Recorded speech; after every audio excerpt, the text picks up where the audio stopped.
Welcome to Tom Papa's Come to Papa.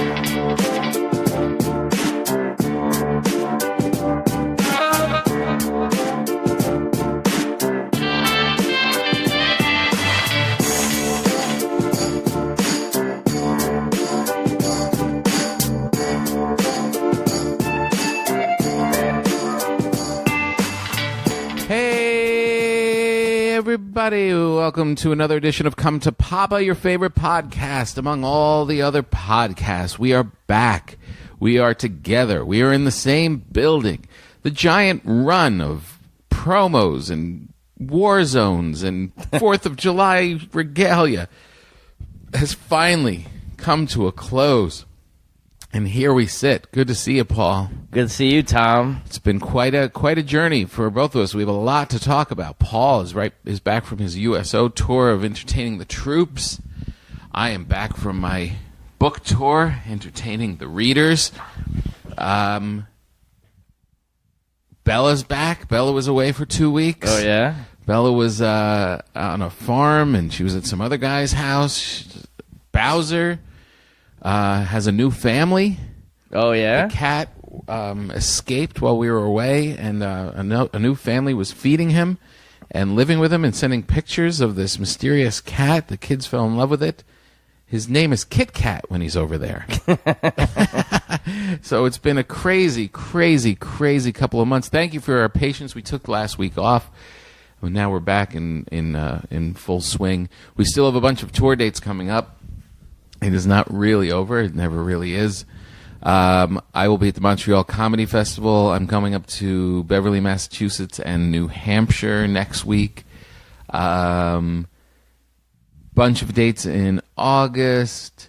Go to tompapa.com and look up all those tour dates. The great Paul Morrissey at paulhasawebsite.com. Make sure you check out his new special that is streaming right now.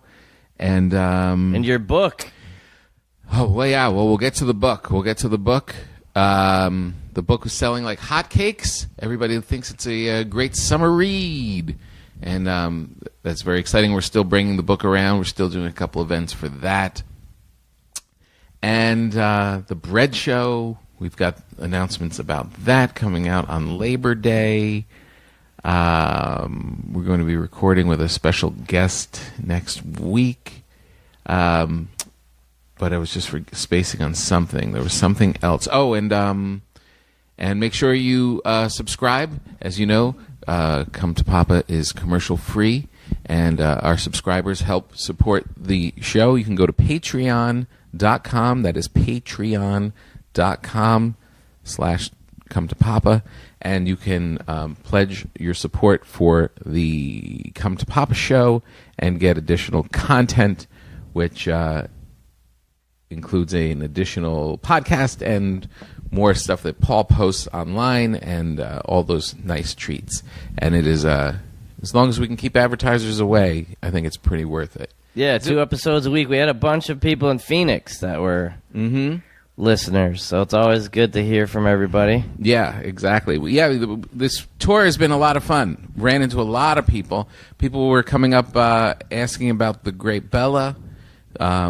They have a dog named Bella. There were people that were coming up and asking where the hell you were in Washington, D.C. Those shows were great.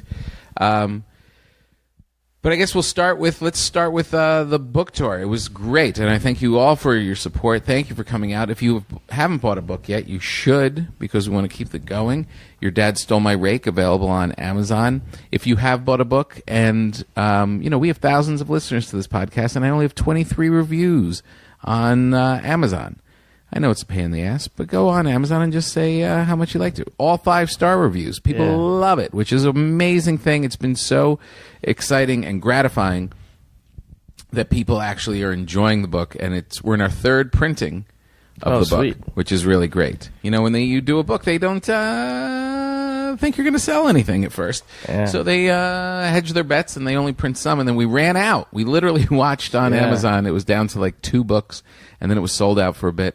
And I think it probably hurts our momentum a little bit, but now we're back in stock. We've got 3 printings worth of books out there. And the audiobook is up, too, for the audiobook, Audible number people. 1 new release in parent and family humor. Sweet. Yeah, it's all good. It's all been a positive, super positive experience.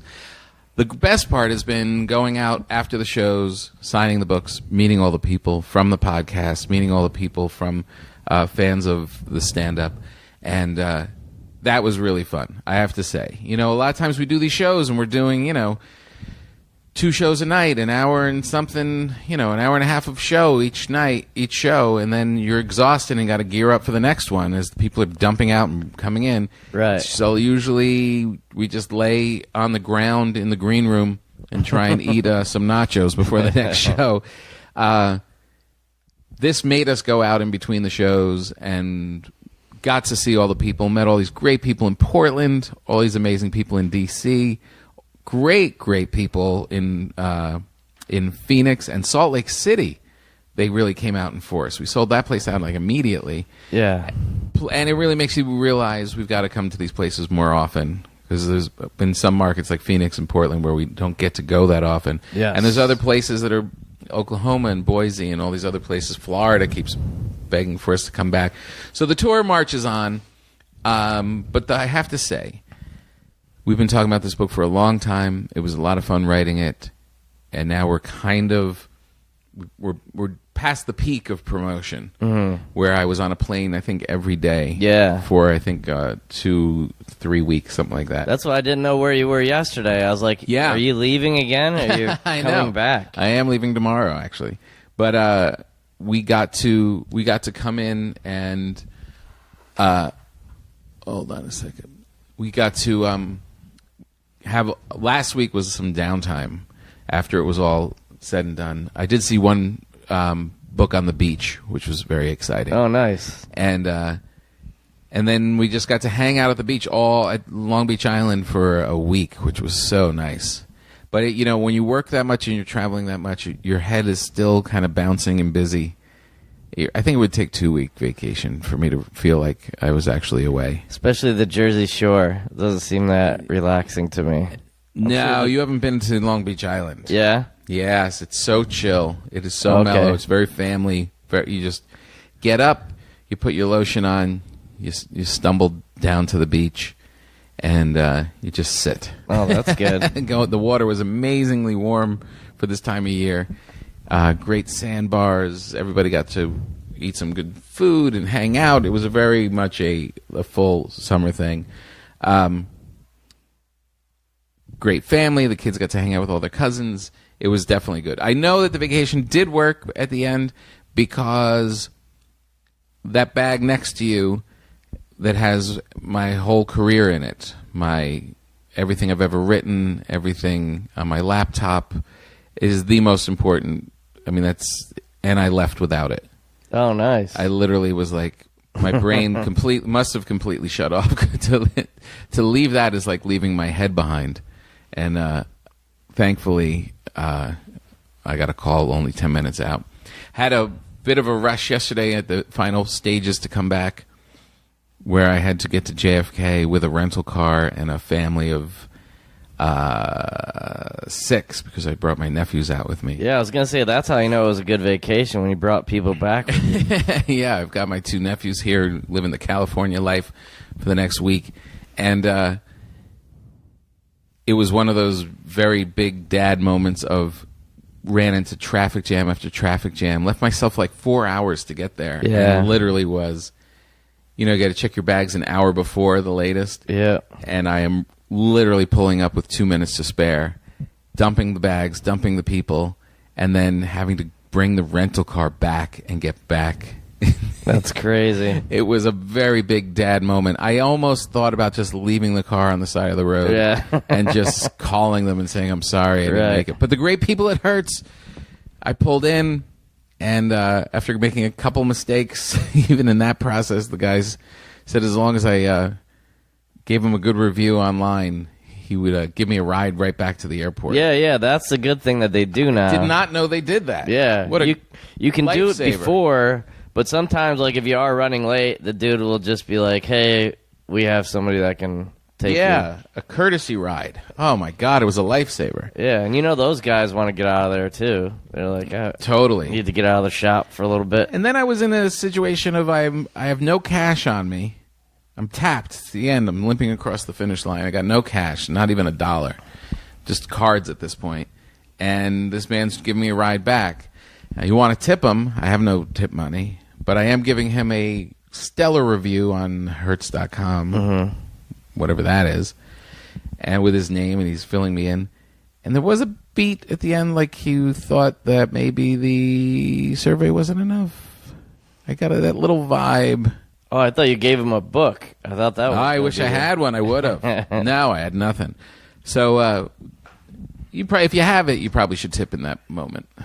Yeah, I think so. Plus the thing. But, sometimes you just don't got it. Right. And I tell them straight out, I have zero cash. I apologize. And they think, who cares? So it was a great book tour, a great little run. And you went to New Orleans, too, right? Dude, I was in New Orleans. The people there were dying. It was so humid. Yeah. And then I went to Washington, D.C., took my kids to D.C. for the first time. Oh, cool. And they got to see all of the monuments and all that great stuff. And we did the final Live from Here show, the former Prairie Home Companion, a couple weeks ago in Tanglewood. And I did my whole Out in America about D.C. And I have to say it was a good season ender. Yeah. I should be posting these. What do you think I should do? I should post one a week? Of the full show or of just the monologue, your Out in of America my monologues? thing? Yeah. You could tag them on the end of the episode, or you can put it by itself. Right. Oh. Like YouTube it? Maybe? Yeah, I should do that. But that was all of my great, fun show business stuff. And like I said, please buy the book and please leave a review. I want to see, once this podcast ups, I want double reviews. Is that too much to ask? Well, nobody does it for some reason. I don't know It's why. a pain in the ass. You got to open the thing. Anytime you ask somebody to have to press more than one button, yeah, they get annoyed. But I've done stuff on like iTunes that I think I've given a review, and then I've gone back and it's asking me to do it again. So I don't know how yeah, how good it is. It's all a mess. I understand it's a pain in the ass, but you could write one review if I wrote 360 pages or whatever. Yeah, right? But this is all show business fluff. What you did, holy Toledo. I'm out there just signing books and whining about not being in first class. Yeah. And you're in a war zone. That's right. How long were you gone? It wasn't too bad. I think it was officially like a full... It ended up being 8 days. 8 days? Yeah. From here to Iraq? Well, yeah, Kuwait was like the kind of main airport where you can fly into. And we have like a presence there, and there's like a base called Ali Al Salim, which is an hour from Kuwait. And Kuwait is the hottest country on the planet. On the planet? Yes. For real? 2016, it had the hottest temperatures on the planet. Oh my God. There's like How hot? There's like a little country just below, I forget what it's called, like a 5 or 6 letter name. But yeah, it's like 115. Gets between like 110 and 120. Oh my God. Just constantly? Yeah, and there's no... So, I mean, the good thing was, so when we flew into Kuwait, it's 10 hours to Amsterdam and 6 hours to Kuwait. And Kuwait is it's not very Tom Popper friendly. Alcohol is illegal. Oh. If you distribute alcohol, you can be hanged or hung. Hung? Hanged. Not even in the airport? Not even in the hotels? Tom, no. Because I went to Dubai. Yes. And same thing, illegal. They'll shoot you in the face if you have a drink. Right. Unless you go to the hotels that service foreign travelers. And in the basement of those hotels, they're allowed to sell alcohol. Well, here's the thing. We were in a 5-star resort. Ooh. Like a beautiful, beautiful place. How was the bed? It was great. Everything automatic shades. You just hit the button. Oh, that's my dream. I want that in my house. And they had a doorbell on my room. And when the doorbell rang, not only would my TV come up with a camera of who was at the door, Ooh. in the bathroom mirror, a screen like that's behind the mirror popped up that you could see who was at the door. Wow. This is serious spy stuff. I bet a bunch of spies stay in those hotels. Yeah, it was right on the beach. There was a private beach, these beautiful pools. They had like a giant tent for the World Cup that was air conditioned. Ooh, nice. But it's like there's no relief. It's 115 and there's no breeze coming off the ocean. It's just nothing. Yeah, it's nothing. And so it is just hot. There's no way around it. And people just don't go out during the day. There's, Yeah, you're living in the desert. There's a lot of stuff that's open till like midnight or 1 because it's just, there's nothing to do. So even in your 5-star hotel, there's no booze in the basement? No booze, nothing, no, I'm trying to think. Well, the big thing is the hookah. Mm-hmm. They do love the hookah.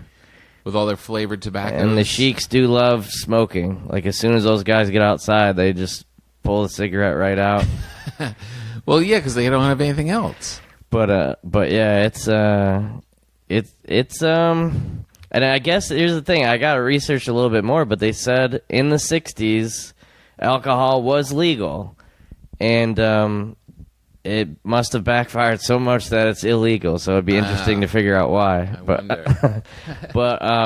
But driving is very.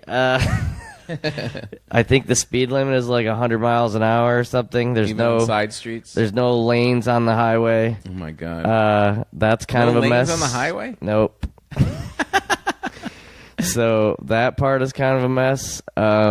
But wait, you're staying in a 5-star hotel and then going to the base? Just the first night, yeah. Oh, okay. The first night, but even like the Radisson is like $1,000 a night. There's no way around it. It's like because Kuwait's all oil money, so everything's expensive. Everything's but people make a lot of money. Right. So yeah, we have to drive to, we stay at this nice hotel and then we have to drive to this base, like an hour away, and that's where we get like your full metal jacket, your helmet, all that kind of stuff. Wow. And dude, it is heavy. It is 75, 80 pounds easy. Of gear. Yeah.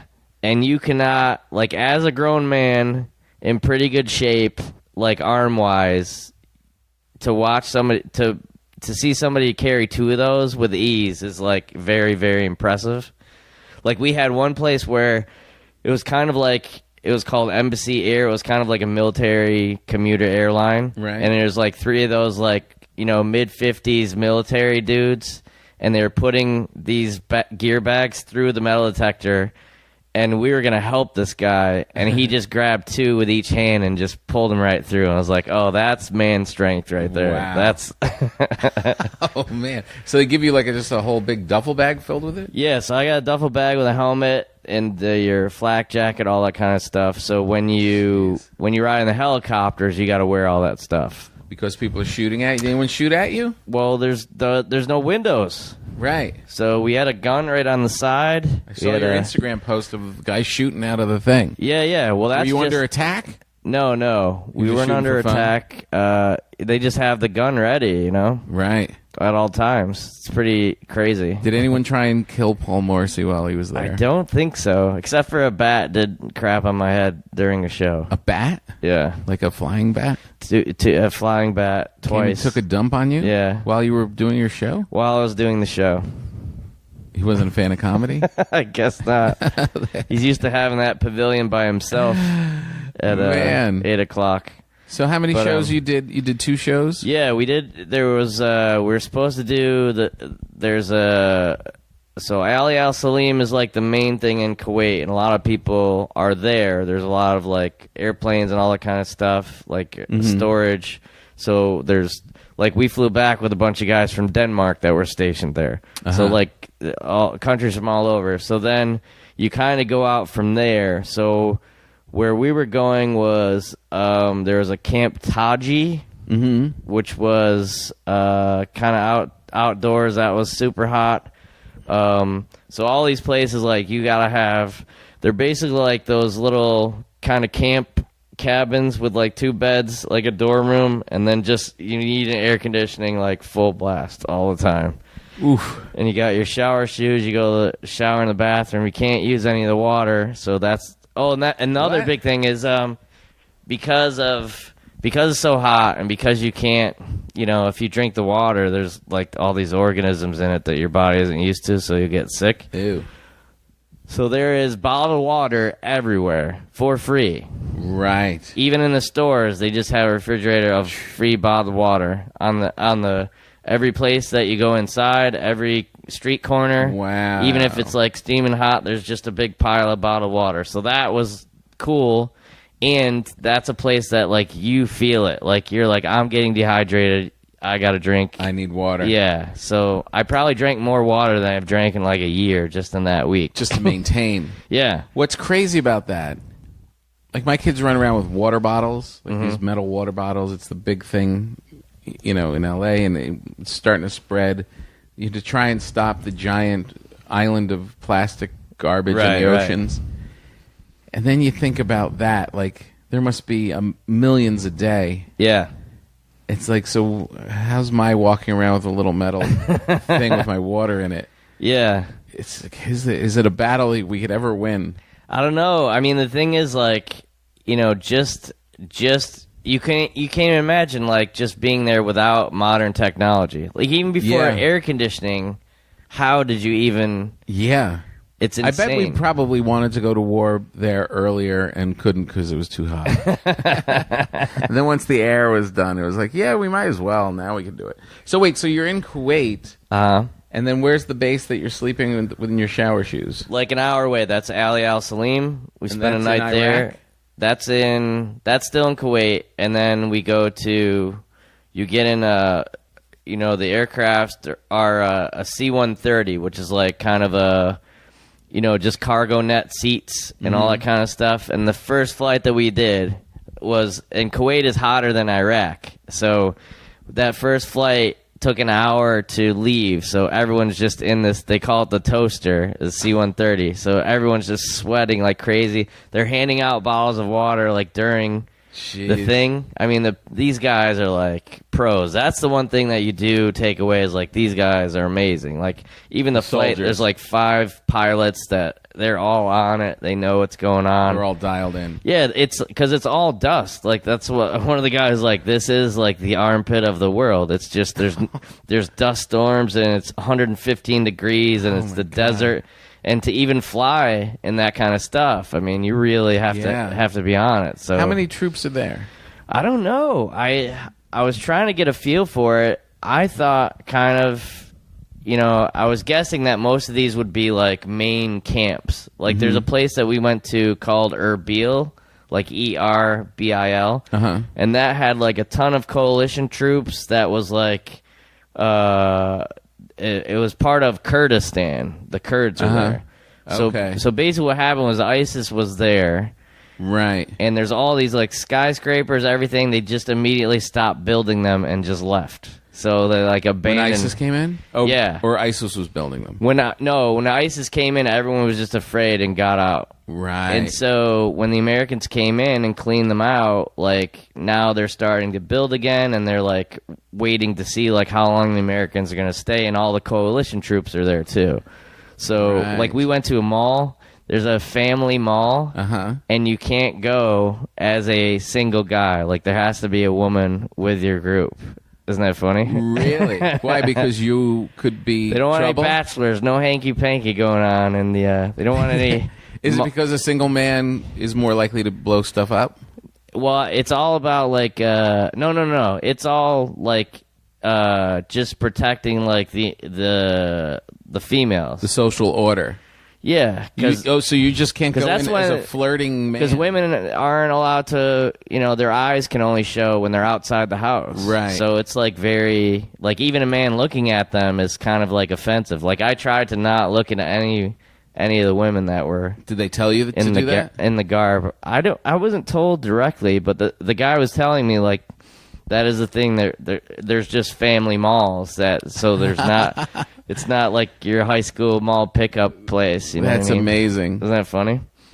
Yeah, it's like that's how bad men really are in their core. Like they can't even be allowed to go around. That's just wolves. They're just wolves.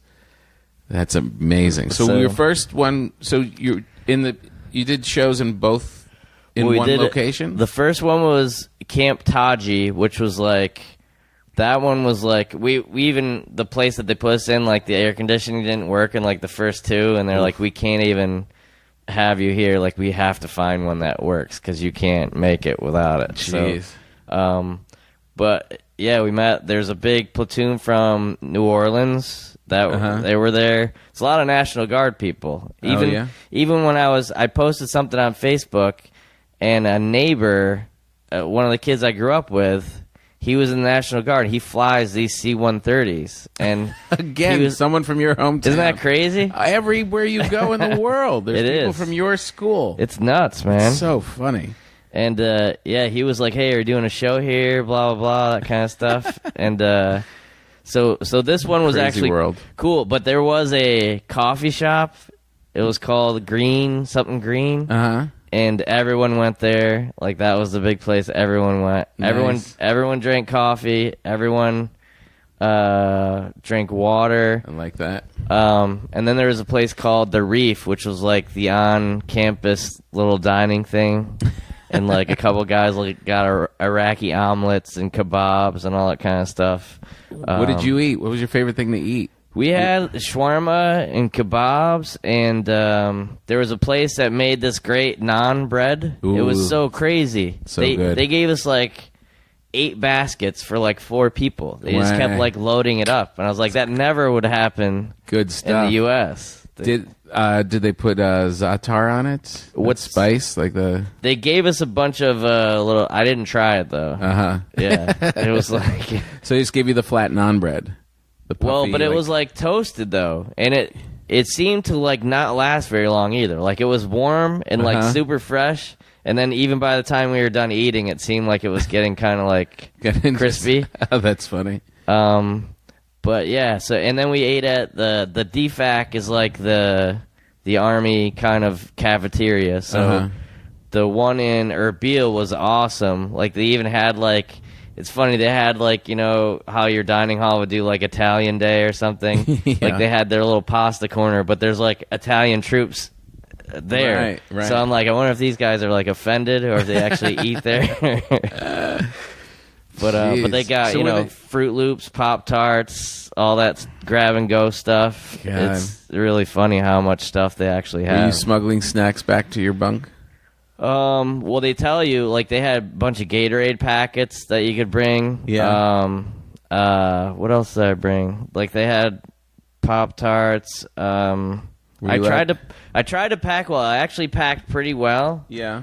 Because basically, I had, like, a duffel bag and, like, a big backpack that was just packed with everything that I could think of that I might need. And, I did pretty well. I probably overpacked a little bit with clothes. Mm-hmm. But, like, you needed a towel. Like, one time they didn't have towels. They just had linen, so that was good. Shower shoes, because you had to, like, walk to the bathrooms and stuff like that. Right. Do you have to poop in a hole in the ground? No. They had, like, a regular bathroom. It was just like camp, you know. They had, like, showers in the bathrooms and stuff like that together. Did you hook up with a hot soldier lady?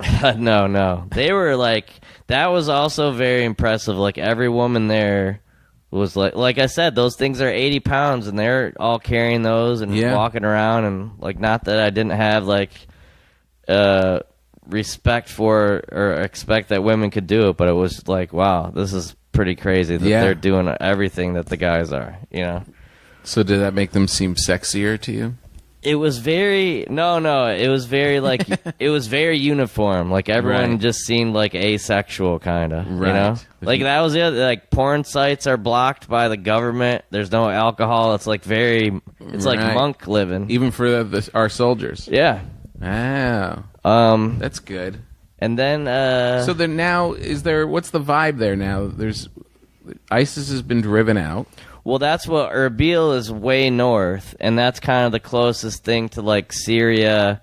Like basically, ISIS got kicked out of Erbil, and the Kurds are there, which are more.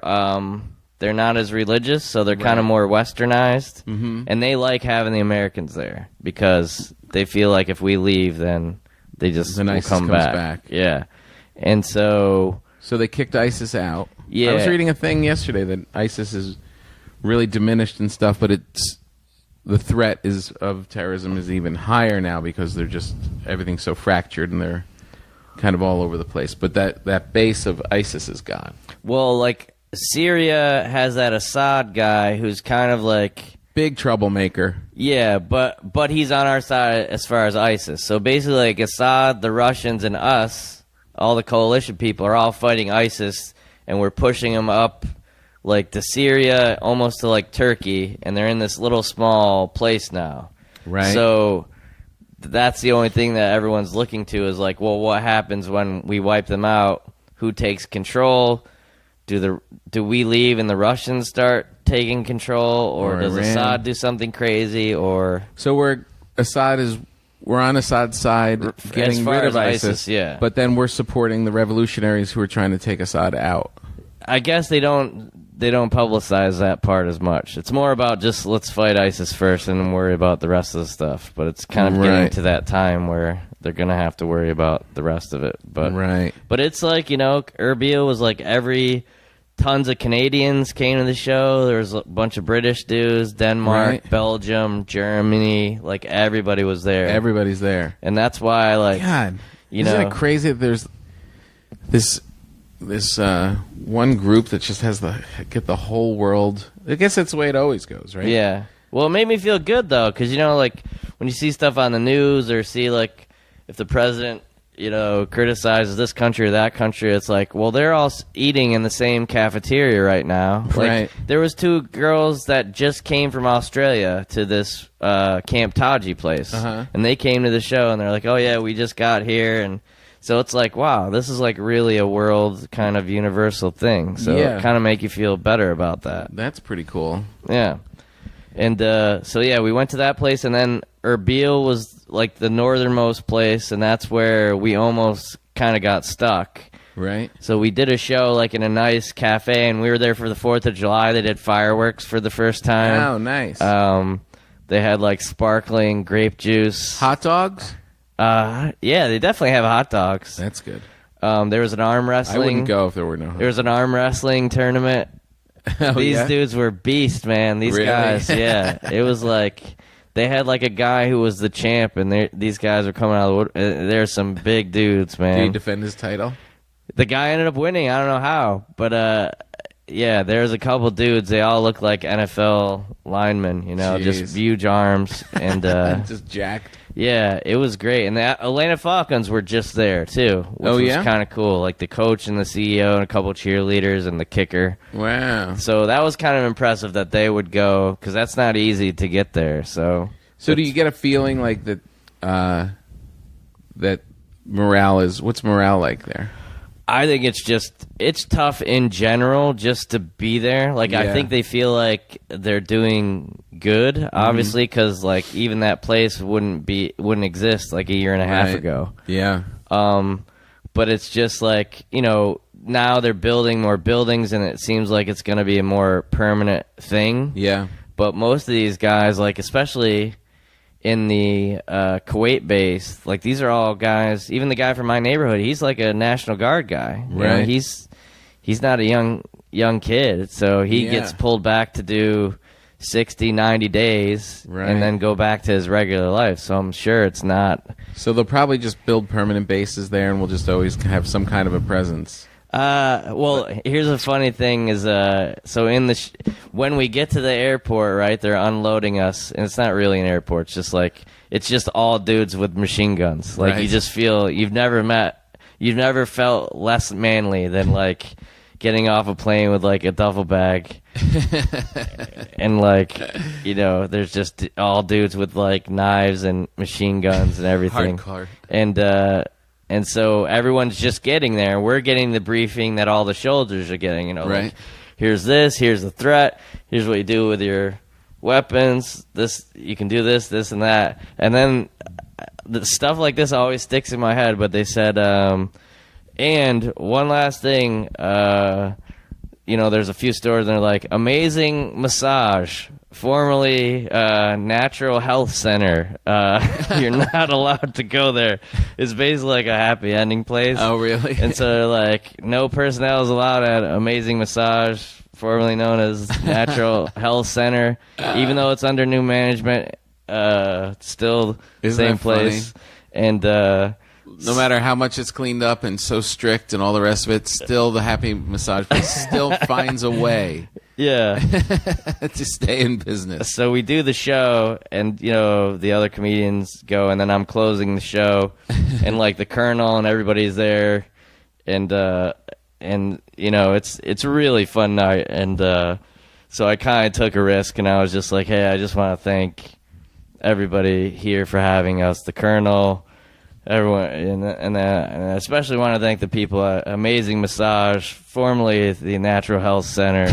They're under new management. I don't know if you guys know, but it's just they really took care of us today, and like the place just exploded. Oh, it was really? like hilarious, yeah, because everyone heard about it, and it's like the inside joke. That's great. And they appreciate like how this guy he's been here for like a day. That's awesome. So that was pretty funny. That's great. Um, Well, that's good, Paul. Good Yeah. job. We thank you for your service.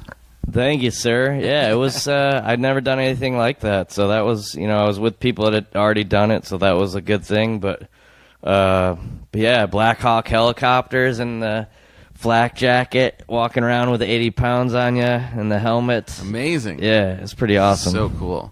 All right, I'm going to press pause for 1 second because I have to turn the oven on because I haven't baked in a month. Okay. And the first breads are about to go in. All right. So I'm just going to press pause for 1 second. And we're back. Sorry about that. I created the dough last night, or created fed the starter, got the poolish going, and I have my nephews here. It's just like, I'm very excited. There's Well, the two bread's breads. paying the bills now. That's what it takes. The bread is important. It's damn important. This isn't a hobby anymore. A hobby. Man, It's- I was dusty. I was rusty, though. I came home and I was like looking in the book. I'm like, what do you do again? How do you do this again? I was out of practice. It's been a month since I made a damn loaf of bread. Crazy. Did you miss it? Yes, 100%. Yeah. There's nothing better. I mean, as much as we travel and enjoy it, there's nothing better than those days when I know I've got a whole week to bake bread and write. Because it's, that balance of in the morning of just coming in, getting the dough ready, and then knowing you have to tend to it about every hour, and in between those hours, you're writing Yeah. with your coffee in the office, and then go back to the bread. That is a good day. That's your regular schedule. Love that schedule. Yeah. Has not happened in months. I have not been in this place for 3 days in a row in over 2 months. Oh, yeah? My own home. That's crazy. I'm just out there sending checks back. Did they rent out your room? Did they keep it? I did see another dude's Crocs. Airbnb your office? I figure if she's sleeping with someone who's got Crocs on, I can't fight that. I have to say, Paul, and I'm going to warn you because we're about halfway into the podcast.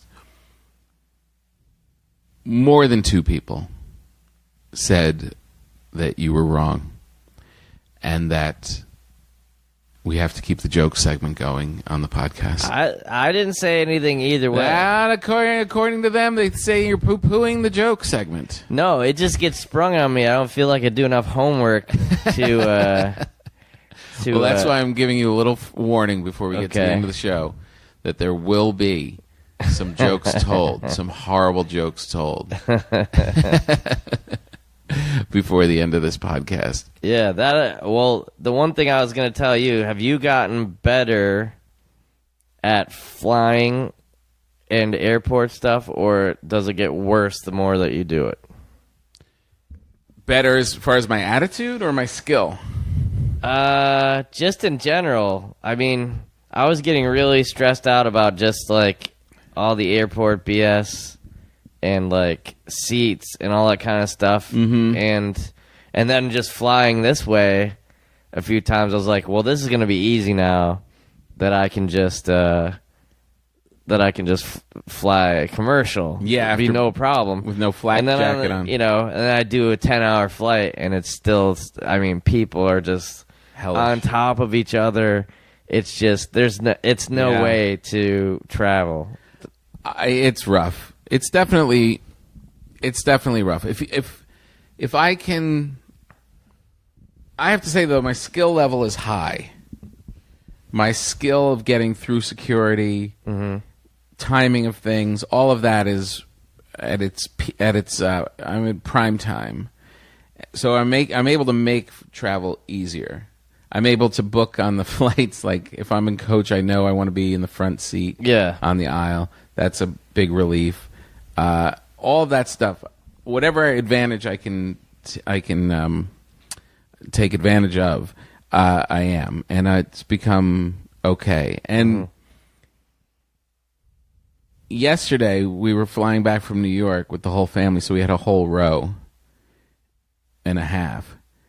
That was nice because you're not concerned about the people next. Like there's no strange smelling people next to you. That made a huge. You got difference. A crew. You got a posse. So maybe you should travel with a posse. Yeah, I think that's the way to go. If you could travel with a posse, I could see it being pretty great. But look, we do this too often. You can't get into a space of dreading it. Otherwise, you won't be able to function. Well, my thing was, you know, obviously when you're in Iraq, you're kind of on their time anyway. So it's that part was fine, but it was just there was so much hurry up and wait at the regular airports. Actually, that was one of the funny things too. Is we went to when we get to Kuwait, it's very like you get the sense that you're the stupid Americans. You know what I mean? Everyone's in these robes and looking very official. Yeah. And so we get there, and we had to buy visas. We had to get our fingerprints, all that kind of stuff. So these guys are all very serious and seem to not like us very much. And everyone's doing the fingerprints. And one of the things, you got to do all 4 fingers. So after like the 4th guy goes through, the guy the official guy just kind of like waves the 4 fingers like this. And there was one guy with us, Alex Elkin, who weighs, I don't want to oversell him, he's close to 3 bills. Wow. And he's got meatloaf hair and he's got leather wristbands on. He looks like some kind of a cartoon character. And he doesn't see anything going. It was almost like Chris Farley coming through. Yeah. And the guy waves the 4 fingers at him, and he's very like nervous and just stands and then just waves back at him like this. And all 3 guys behind the counter just start dying laughing. Like I've never seen people laugh so hard. And so that kind of like got the room relaxed a little bit. So that was really funny. You know, there was a great book, autobiography by Bob Hope called Have Tucks Will Travel. And you know, he was the king of USO. Yeah.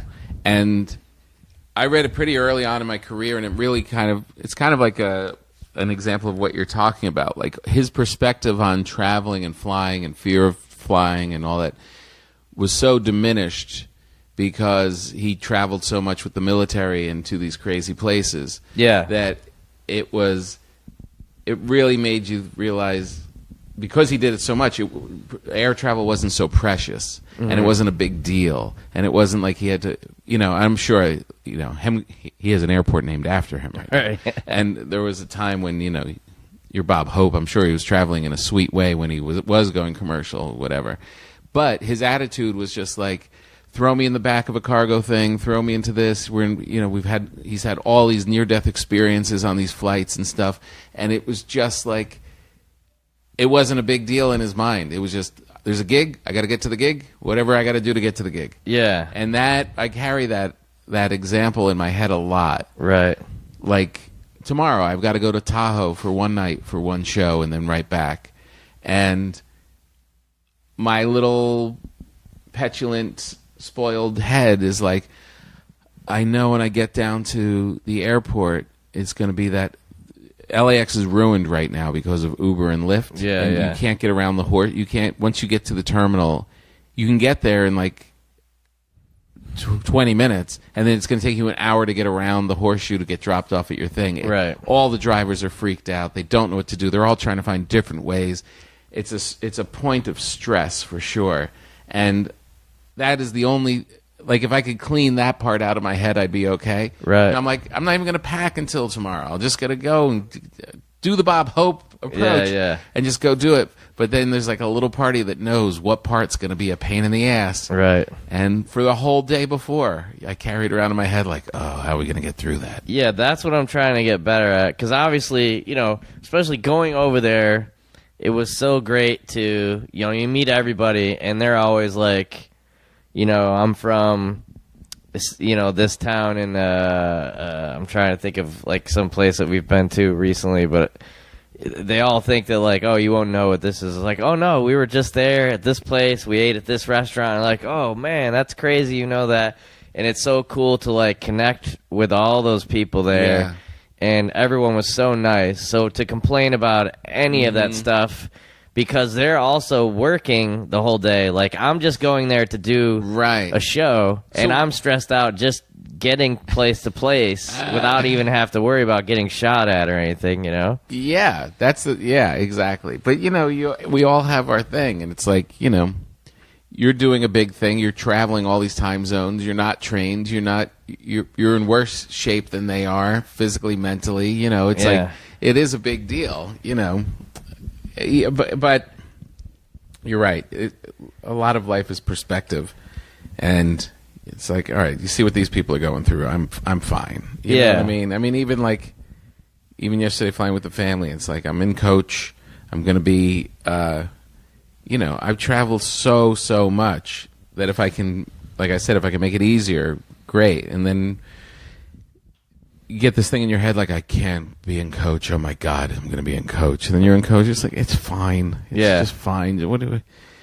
It's almost like you get caught in this illusion of like, it's almost like it's the airline's fault for selling you this idea of what flying can be, and it never can be. Right? It is all expectations, though. Like, when we fly Southwest, you have no expectation. But None. if you see the seat map and you're like, oh, I'm first up for first class, and like the place is empty, then you're like, this is going to be a breeze. And then when you get there and it's mayhem, that's what throws you off. Yeah, that's a great way to put it. I mean, that's a really good example. When I fly Southwest, it's like I'm taking the bus. Yeah. And I'm happy to be on the bus. And I don't understand why people shit on Southwest, because I'm like, it's fine. You just go get in your lines. It's kind of works. You just get your thing. As long as you're in the A group, you're good. Yeah. Who cares? What are you expecting? It's Southwest. It's really true. Yeah. And then you take a flight from LA to New York, and you're like, why aren't I in business class?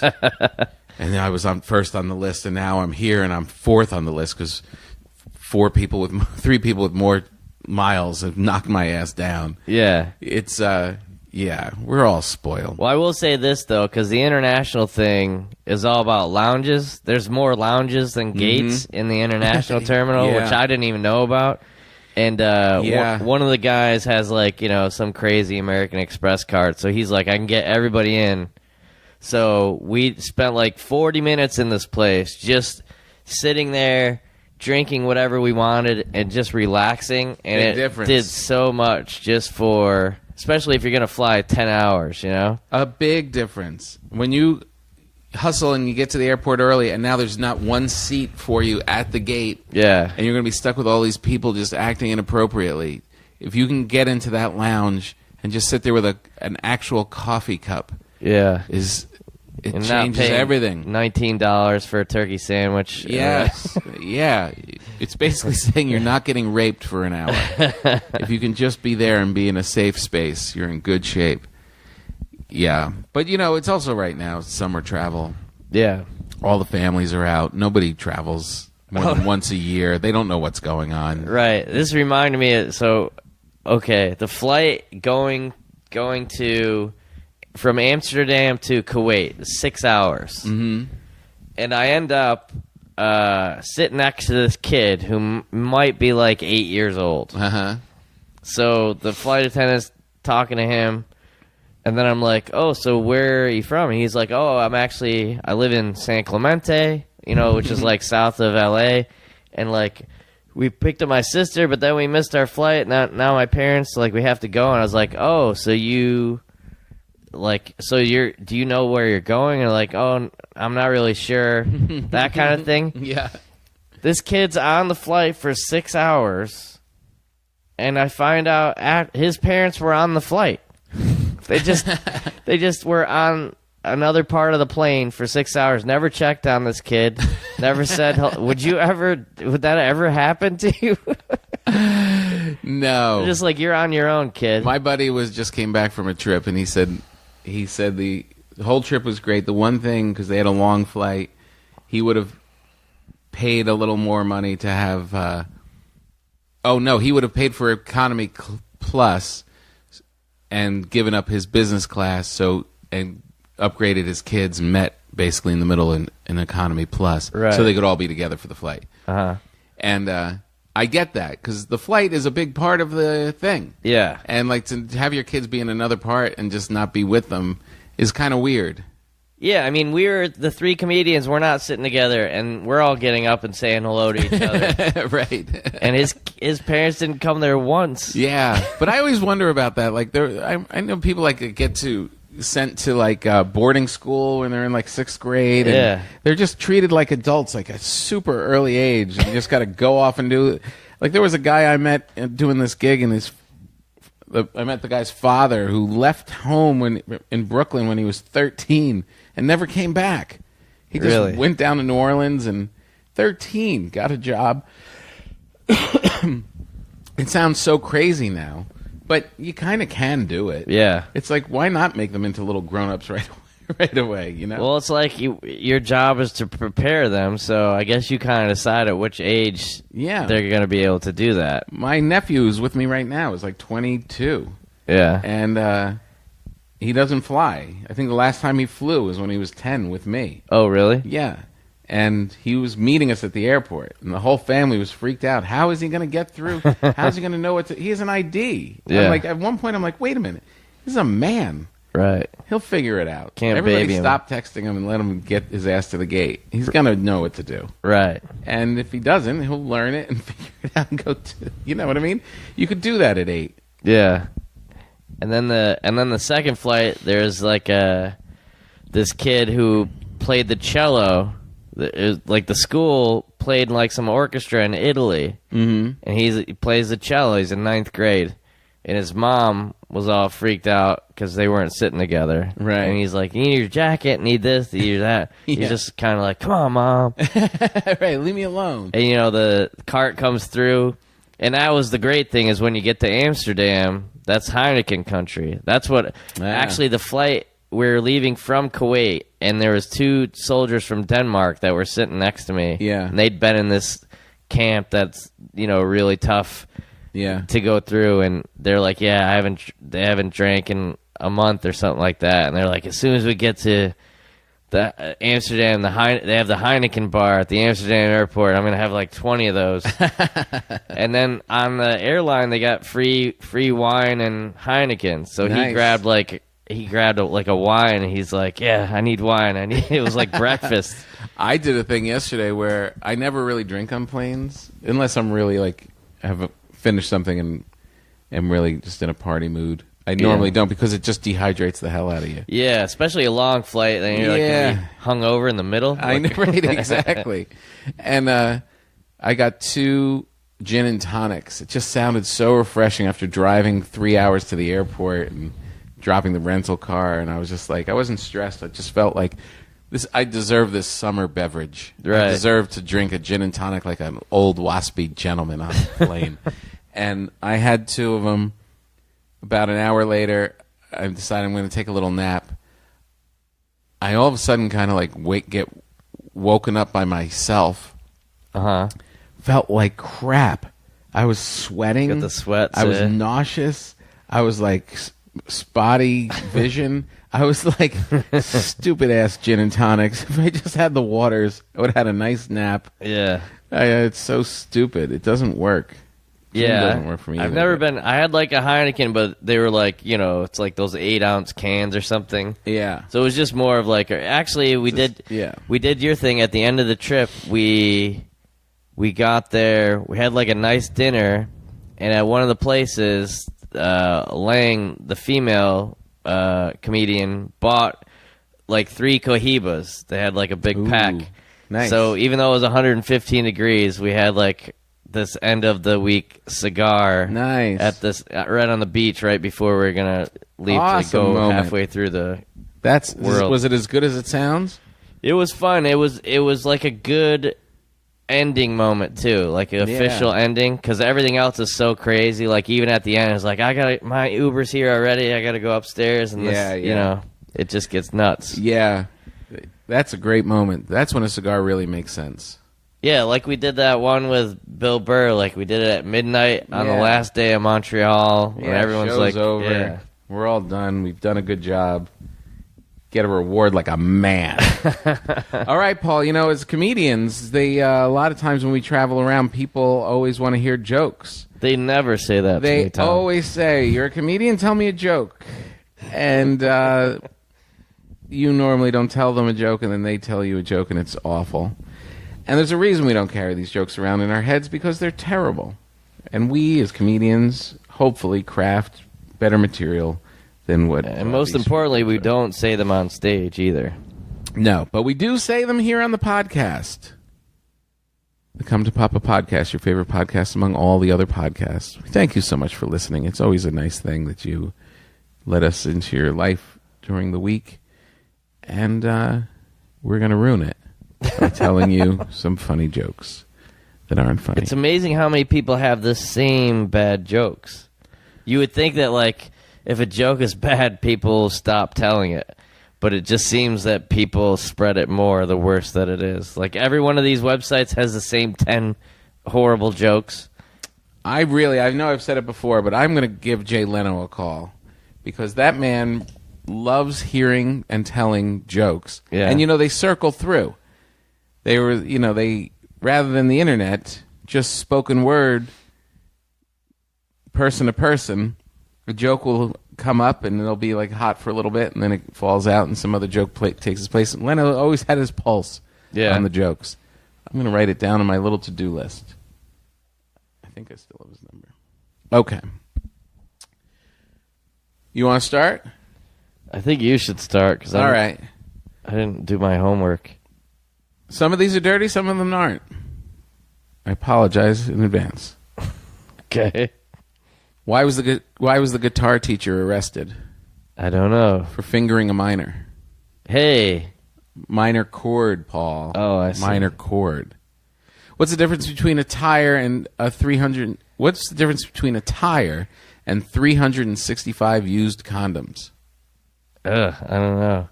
One's a good year, the other's a great year. You should call Jackie the joke man. Isn't he the guy that has the jokes? Why does Santa Claus have such a big sack? I don't know. He only comes once a year. Hey, these seem borderline sexual harassment for Tom Papa's family. I'm sorry. What movie do atheists watch for Christmas? Coincidence on 34th Street. Oof. Oof. Keep going. I'm still scanning. That's the funny thing is, like, there's so many of these joke sites, and these jokes are so bad. This isn't bad, and this is a good one because you're in the military now. We thank you for your service. Where does the general keep his armies? I don't know. In his sleeveys. Get it? His armies. In his sleeveys. When I was coming back through customs yesterday, I said, what were you doing? I was like, I was in Iraq, and they're like, thank you for your service. I was like, no, I'm just a comedian. I was just doing shows for the USO. He's like, where were you? I'm like, Camp Taji. And they're like, oh, yeah, I was there. So, like, it gives you some street cred with the TSA and the security. Yeah, are you allowed to board early now? I hope so. They should give you a card, like a what was that, PBA card? Something like that. A bear walks into a restaurant and says, I want a grilled cheese. The waiter says, what's with the pause? The bear replies, what do you mean? I'm a bear. That was bad. It's also the worse the joke is, the longer it is. Yeah, short is better. Definitely. What did the Buddhist ask the hot dog vendor? I don't know. Make me one with everything. You don't like those as much as the dirty ones. No, I just... What does one saggy boob say to the other saggy boob? Lighten up. If we don't get some support, people will think we're nuts. That's funny. We should end on that one. I don't think... I like this one. It feels like we should have gotten better at this, but we're just getting worse. It's not us. We're not responsible. We're just reporting what's out there. No, but we're searching for jokes, and the more we search, the less funny we find them. Come on. These were some good ones. That boob one was great. Let me see. I don't want to be too dirty. Yeah. What about the hasn't come back about the no arms and no legs thing? What? Remember your jokes about the guys what with do you no call a guy arms with no arms and no legs on a doorstep? I don't know. Matt. What do you call a guy with no arms and no legs in a pile of leaves? I don't know. Russell. What do you call a guy with no arms and no legs in the ocean? Bob. What do you call a girl with one leg? Eileen. What do you call an Asian girl with? What do you call a Chinese girl with one leg? I think we should end the podcast now. By the way, that's a interesting one, because now that I know... Okay, do you know what that term is? Basket case? Do you know where it comes from? A basket case? Yeah, like no. You know how they're crazy, right? We use it as like a funny... Oh, that guy's a basket case. Yeah. It came from, I think it was World War II. For people who lost all their limbs, they had to carry them in a basket, like a soldier that lost. So that's when they say someone's a basket case. It's like... He's a real basket case.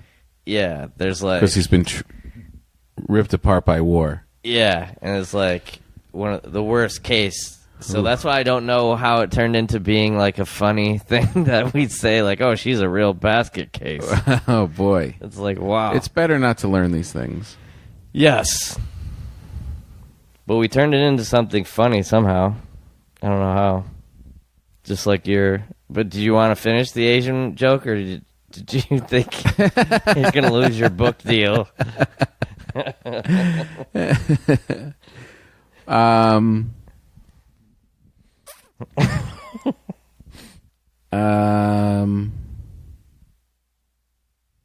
But also your buddy Bennington, Ron Bennington, does like a street joke show now. You should ask him. He does?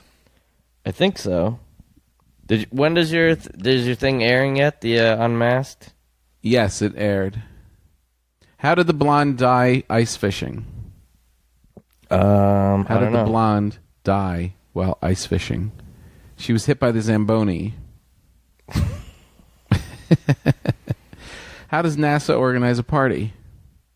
I don't know. They plan it. All right, here's a knock-knock one. I haven't seen the ending, so I'm just going to read it. Okay. Knock-knock. Who's there? To. To who? It's to whom.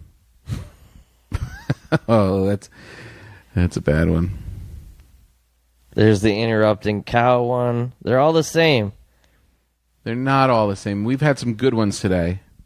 Why is 6 afraid of 7? Because 7, 8, 9. See, they're all the same. I think it's the generation. You have to ask. How do you Leno, make your 'cause he's girlfriend old. scream during sex? I don't know. Call and tell her about it.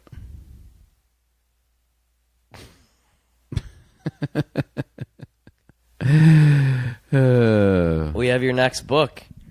Are you hoping that this is going to catch on and then they'll want Tom, like the bread thing happened I too have to easily? tell you know who I was competing with my book? The guy who was just stuck up there at number 1.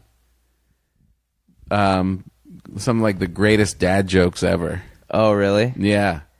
In the parenting humor section. It was, yeah. So maybe this catches on and they want Tom Papa's dad jokes. You Volume 2. That's all that guy did, I'm sure. Just Yeah. went on the internet, researched a bunch of them, and put them out there. Good title. Nimrod. How do you circumcise a hillbilly? I don't know. Kick his sister in the jaw. What? Oh, because she's doing something to him. Oof. That's bad. I'm going to end on a clean one. You ready? Okay. What's red and smells like blue paint? Red and smells like blue paint. I don't know. Red paint. That's a good one. That's a doozy. All right. We thank you all for listening. We thank you all for tuning in again. Go to tompapa.com. Look up all of the great events coming up. I'll be in Massachusetts, Montreal, a whole week of Montreal shows.